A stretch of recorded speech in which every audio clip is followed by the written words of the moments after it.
Brian, how realistic is it starting the NBA season on Christmas Day? Clear your schedule.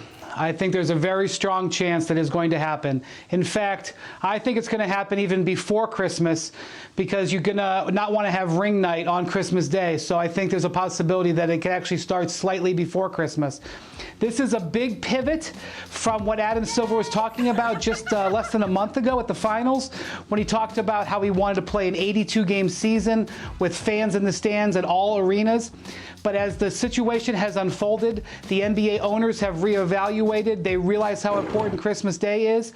And in their meeting today, they have made the recommendation to begin on Christmas or slightly before with a slightly reduced season, perhaps about 72 games, finishing on time in mid to late June and back on schedule for 21-22.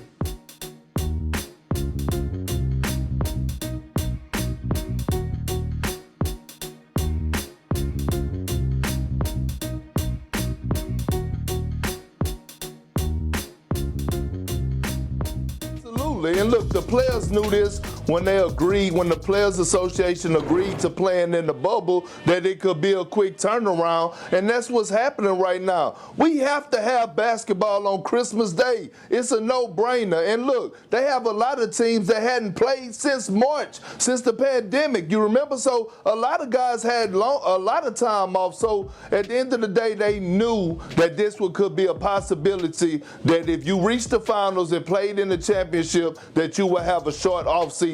So I'm all in for Christmas Day games. Let's make it happen. Yeah, the funny thing is, Richard, they were talking a big talk about wanting fans in the seats and all that, and I think they've just come to the realization with the science that's happening right now, that's not realistic. And so if we're going to start a season without having people in the buildings, then we might as well get it started sooner rather than later. There's no purpose in waiting to start with the same circumstances that we could start with on Christmas. And the other part of it is, I feel like the NBA is always afraid that the NFL is coming to steal Christmas from them. We have Christmas, they have Thanksgiving, and college football has New Year's Eve and New Year's Day. And we don't want to give up that prime real estate. If you leave the door open, someone is going to move in and start squatting on it. So I see the sense of urgency there from the league.